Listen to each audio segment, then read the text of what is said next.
Flashback. Vegapunk's like, so you saw Kuma's memories? Bonnie answers yeah, and hugs Vegapunk for his part in trying to stop everything. He gives her Kuma's 10th birthday present. It's a sapphire necklace. They start talking about how weird it is Luffy and Bonnie showed up together. It's almost like it was fate. Vegapunk apologizes for it all, and Bonnie states no, the real villain is. Flash forward, the nearby Straw Hats, Vegapunk, and Kizaru are down for the count. The world is awaiting the news of this siege involving an emperor. Dragon questions, if there's still a trace of Kuma left, where do you think he would go? Ivankov's like, easy, I would personally burn Mary Joie to the ground. But Dragon acknowledges Kuma is different. Bonnie tries to attack Saturn with her Gear 4-esque attack, but her powers aren't working for some reason. Saturn's thinking, Nika, these bums really have no idea what's going on. He peeps Luffy trying to regain his strength by eating, and commands the Marines to put sea stone cuffs on him. Saturn starts bragging, he's like, Bonnie, you should be thanking me for your power. We conducted experiments to determine whether you could get powers without a devil fruit. It was a success, now guess what? Your fruit's useless. You can transform into a state that matches any future perceived to be possible. But that means the possibilities became limited as your future becomes more certain. Nika's just a miss. Bonnie retorts, no, I've been looking for him to save my dad. Saturn's like, then why did you lose your form? It's almost like you're doubting his existence. Your father just passed down a worthless buccaneer legend. He even told me he wanted to save people like Nika. How ridiculous. When I brought your mom to the Holy Land to be wife number 8,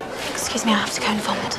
she was a part of my drug experiments, and like the failure, she developed sapphire scales. I knew the results weren't good, but to think she would pass it on to her child as well. How tragic. At that moment, the Marines see something has landed. Bonnie's like, it was you the entire time? Vegapunk's like, how could you use Kuma's life as a bargaining chip when you were the one responsible? Saturn asserts, look at it from my perspective, guys. Do you comprehend the feelings of insects you step on? Of course not. Damn! The Marines are like, is that a pacifista? They report Kuma's on his way to the center of the island and our authority chips aren't working. Kuma arrives and they start firing everything they have at him. Bonnie's thinking this is all my fault and she starts to cry. Saturn's like, how annoying, will someone please blow her head off? However, Kuma tanks all of the attacks and saves Bonnie. Zen turns to Saturn and...